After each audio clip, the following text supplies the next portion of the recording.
Hi guys, it's day 40 of our summer reading challenge, and today's story is What Do You Do with a Tail Like This?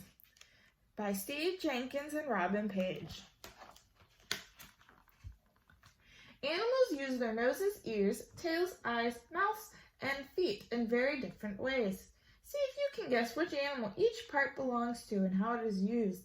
At the back of the book, you can find out more about these animals. What do you do with a nose like this? If you're a platypus, you use your nose to dig in the mud. If you're a hyena, you find your next meal with your nose. If you're an elephant, you use your nose to give yourself a bath. If you're a mole, you use your nose to find your way underground. If you're an alligator, you breathe through your nose while hiding in the water. What do you do with ears like these? If you're a jackrabbit, you use your ears to keep cool. If you're a bat, you see with your ears. If you're a cricket, you hear with ears that are on your knees. If you're a humpback whale, you hear sounds hundreds of miles away. If you're a hippopotamus, you close your ears when you're under the water. What do you do with a tail like this? If you're a giraffe, you brush off pesky flies with your tail. If you're a skunk, you lift your tail to warn that a stinky spray is on the way. If you're a lizard, you break off your tail to get away. If you're a monkey, you hang from a tree by your tail. If you're a scorpion, your tail can give a nasty sting. What do you do with eyes like these? If you're an eagle, you spot tiny animals from high in the air. If you're a chameleon, you look two ways at once. If you're a four-eyed fish, you look above and below the water at the same time. If you're a horned lizard, you squirt blood out of your eyes. If you're a bush baby, you use your large eyes to see clearly at night.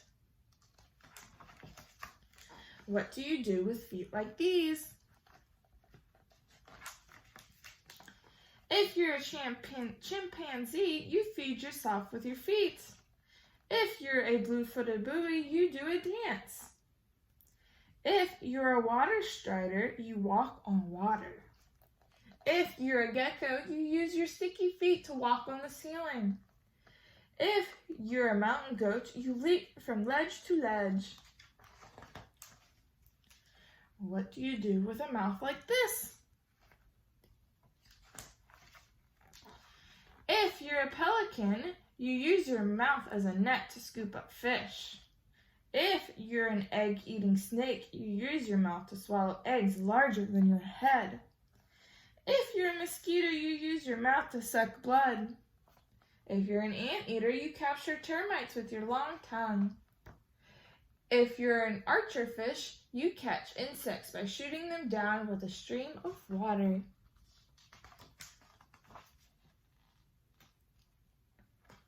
Then at the end, it tells us about all those different animals that we just heard in the story. I'm going to pick 3 animals, and I'll read you a little bit about them. So let's see. I'll read first the archerfish. That one seems kind of interesting. The archerfish hunts by looking for insects on branches hanging low over the water. It has large eyes set well forward on its head, which give it good depth perception. When it spots a butterfly, beetle, or other insect, the archerfish squirts water out of its mouth and knocks the insect into the water, where it can be eaten. This small fish, about 10 inches long, can shoot a stream of water as far as 3 feet. Archerfish live in quiet waters from the east coast of Africa to Australia. Let's see, I'll pick 2 more. Let's see, so that one was about the mouth. Let's do one about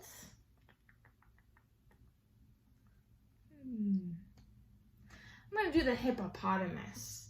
The hippopotamus is easily sunburned and spends much of its time underwater.